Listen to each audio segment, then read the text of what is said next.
Bila sekiranya ada keturunan yang ingin bertemu, suruh dia mencariku ke sana.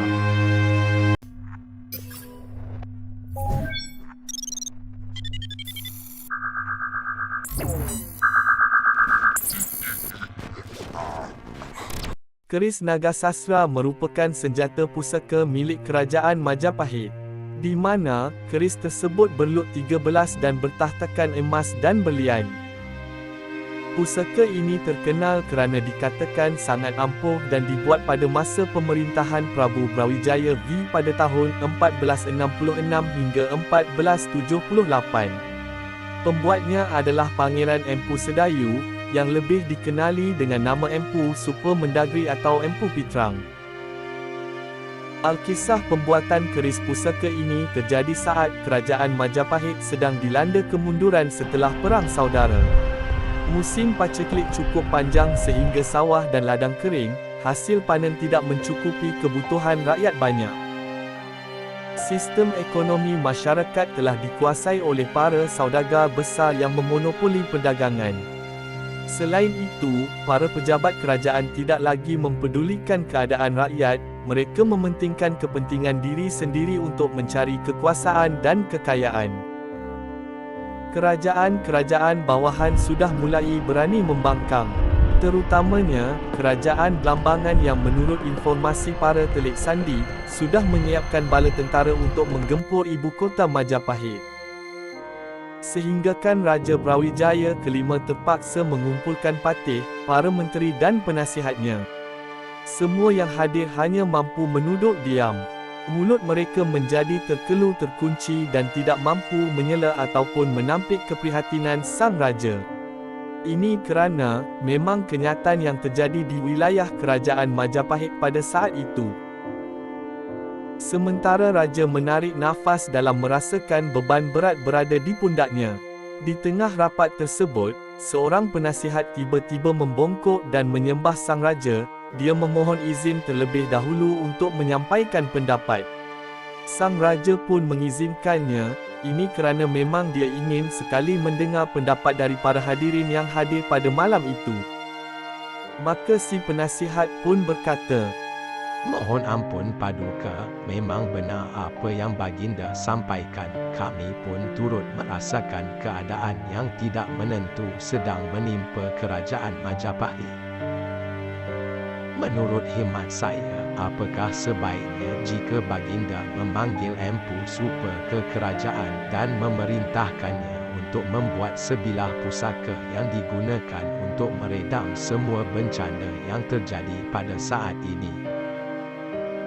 kata Adi Delem tersebut. Sang raja pun terhenyak dari kemasygulannya.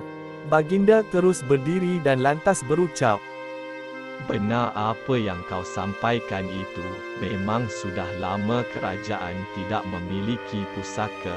Setelah Kiai Sengkelat yang kita selamatkan dari Belambangan, kini sudah tiba saatnya Majapahit memiliki pusaka yang dapat menenteramkan kondisi kerajaan kita saat ini. maka segeralah, Sang Prabu juga meminta kepada Empu Super, agar dibuatkan sebilah keris bertuah yang bisa meredam 1000 macam bencana di Majapahit kala itu. Setelah Empu Super menerima titah raja, maka segeralah dia bersemadi memohon petunjuk Sang Maha Pencipta.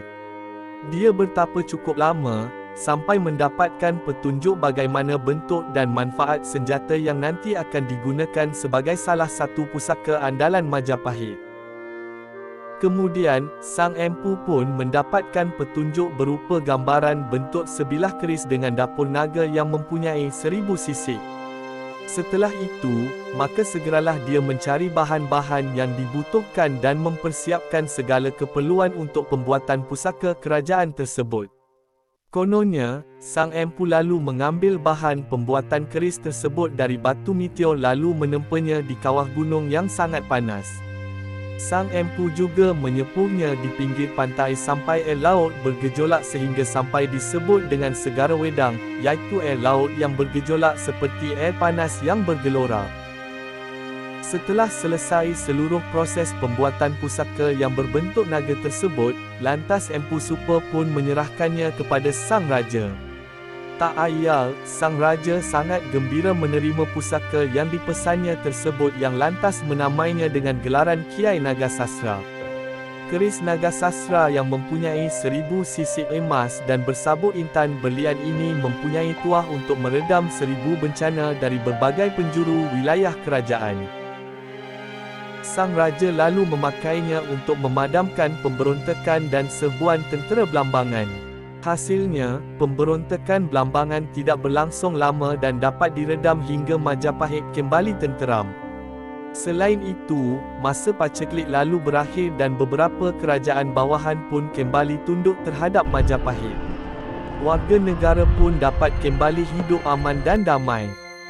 Tetapi dalam versi lain menyebutkan bahawa pusaka ini, sesuai dengan namanya, konon tercipta dari lidah sesosok makhluk berbentuk ular naga yang sangat sakti.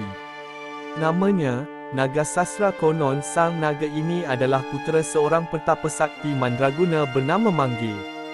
Sang petapa kemudiannya berkelana dan bersemadi di salah satu gunung api. Namun, sebelum pergi dia sempat berpesan kepada isterinya, Bila sekiranya ada keturunannya yang ingin bertemu, suruh dia mencariku ke sana. pesan Manggil kepada Ratu Perangin Angin iaitu isterinya yang tengah mengandung. Ketika lahir, ternyata anak yang dikandung Ratu, bentuk fizikalnya seperti ular naga. Tak hanya itu, perkembangan tubuh si anak juga begitu cepat, sehingga dalam waktu yang relatif singkat telah menjelma menjadi seekor naga raksasa yang sangat ganas. Sesuai dengan keadaannya, si anak diberi nama Nogososro atau Naga Sasra. Dikisahkan, apabila Naga Sasra berjalan atau merayap, maka langkahnya menggetarkan permukaan bumi dan mengakibatkan banyak gunung terancam meletus.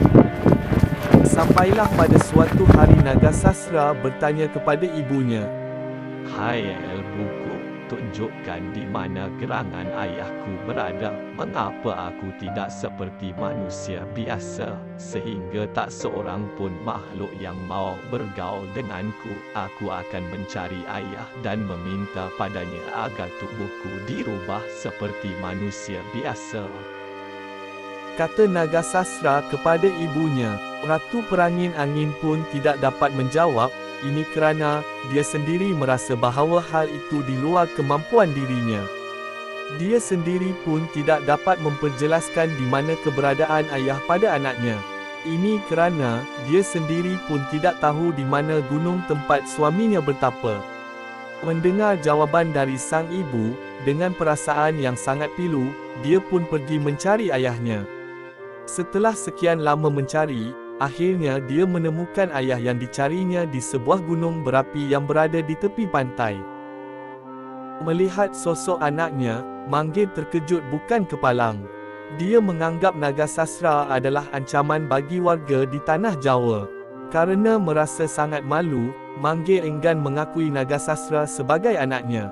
Namun dia tidak secara terang-terangan menyatakan hal itu, melainkan dengan sebuah taktik.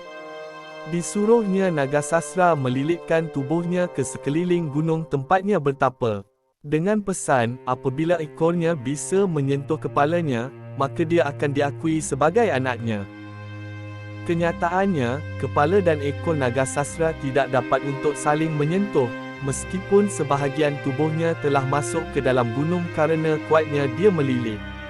Sambil menitiskan air mata, Naga Sasra lalu menjulurkan lidahnya agar dapat mencapai ekornya.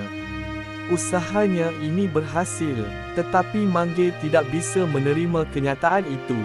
Dia menganggap bahawa Naga Sasra telah menipunya. Manggil mencabut kerisnya, kemudian membabat lidah anaknya. Sungguh luar biasa, lidah Naga Sasra yang terputus mengeluarkan api seperti petir yang sangat dahsyat. Seketika Pulau Jawa bergoncang dengan hebatnya. Lalu lidah Naga Sasra berubah menjadi sebilah keris berbentuk lidah naga. Ketika Majapahit runtuh, keris itu dibawa ke Keraton Demak oleh Raden Patah. Kemudian ketika kerajaan Demak runtuh, keris tersebut dibawa Jaka Tingkir yang kemudian menjadi Raja Pajang. Kemudian keris tersebut jatuh ke tangan Penembahan Senopati dan seterusnya keris tersebut berada di bawah penguasaan Raja-Raja Mataram dan keturunannya sampai sekarang. Saat ini keris-keris tersebut konon disimpan di Keraton Solo.